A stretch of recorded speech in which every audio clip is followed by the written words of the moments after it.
हरे कृष्णा। आप सभी को चैत मास के 11वें दिन की हार्दिक शुभकामनाएं। आइए आज हम 11वें अध्याय में देवताओं द्वारा देवी की स्तुति और वरदान प्राप्ति सुनते हैं। ये अध्याय अनेक रूप और अवतार धारण करके तुमने इन धर्मद्रोही असुरों का संहार किया है। वह तुम्हारे सिवा और कौन कर सकता है। चतुर्दश विद्याएं, षट शास्त्र और चारों वेद तुम्हारे ही प्रकाश से प्रकाशित हैं।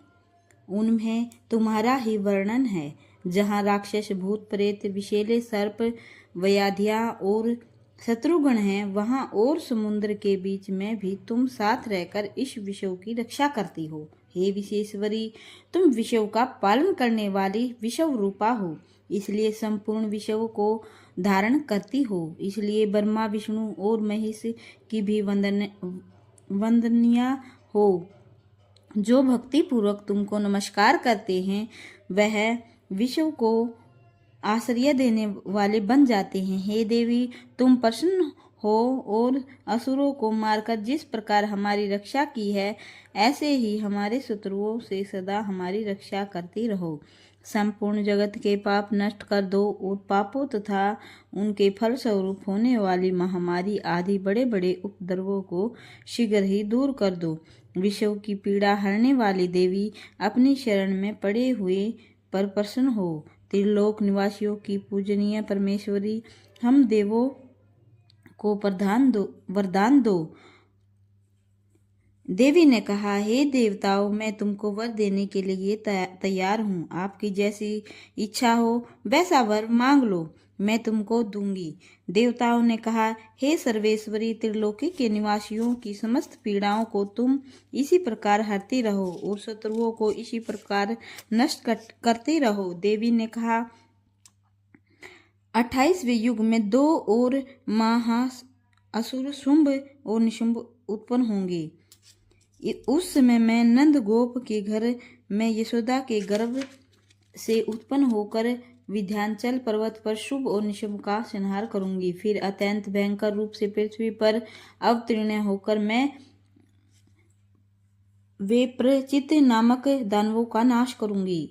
उन भयंकर महाअसुरों को भक्षण करते समय मेरे दांत अनार के पुष्प के समान लाल होंगे। इसलिए स्वर्ग में देवताओं और पृथ्वी पर मनुष्य रक्त दंतिका नाम से मेरी स्तुति करेंगे। फिर जब 100 वर्ष तक वर्षा न होगी, तब मैं ऋषियों की स्तुति करने पर आयोजन नाम से प्रकट होंगी और अपने 100 नेत्रों से ऋषियों की ओर देखूंगी। अतः मनुष्य शताक्षी नाम से मेरा कीर्तन करेंगे। उसी समय मैं अपने शरीर से उत्पन्न हुए शोकों द्वारा सब प्राणियों का पालन करूंगी और तब इस पृथ्वी पर शाकंभरी के नाम से विख्यात होंगी। इसी अवतार में मैं दुर्गे नाम महाअसुर का वध करूंगी और इससे मैं दुर्गा देवी के नाम से प्रसिद्ध होंगी। इसके पश्चात जब मैं भयानक रूप धारण करके ऋषियों महर्षियों की रक्षा करूंगी, तब भीमा देवी के नाम से मेरी ख्याति होगी। जब अरुण नामक असुर 3 लोगों को पीड़ित करेगा, तब मैं असंख्य भ्रमरों का रूप धारण करके उस महादैत्य का वध करूंगी। तब स्वर्ग में देवता और मृत्युलोक में मनुष्य मेरी स्तुति करते हुए मुझे भ्रामरी नाम से पुकारेंगे। इस प्रकार जब पृथ्वी राक्षसों से पीड़ित होगी, तब मैं अवतरित होकर शत्रुओं का नाश करूंगी।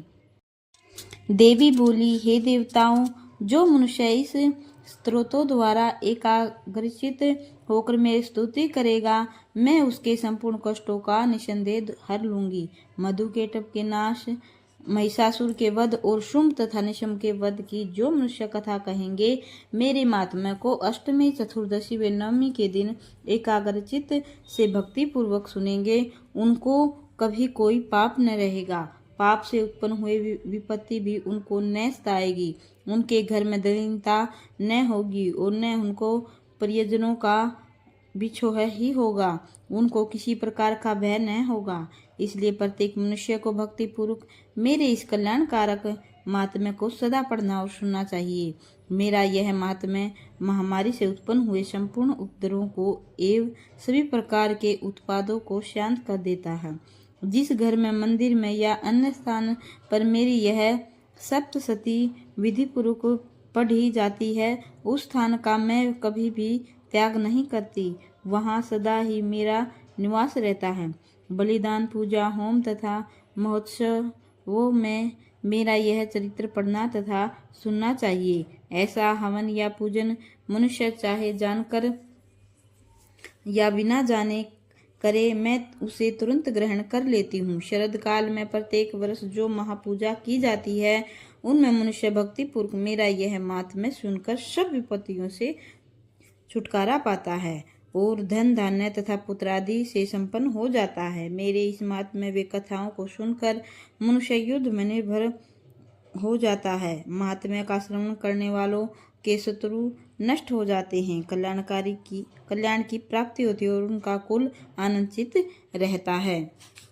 उनकी सब कष्ट शांत हो जाते हैं तथा घरेलू दुख इत्यादि मिट जाते हैं। बाल ग्रहों से ग्रसित बालकों के लिए मेरा यह महात्म्य परम शांति देने वाला है। मनुष्य में फूट पड़ने पर यह भली भांति मित्रता करवाने वाला है। मेरा यह महात्म्य मनुष्यों को मेरी जैसी सामर्थ्य की प्राप्ति करवाने वाला है।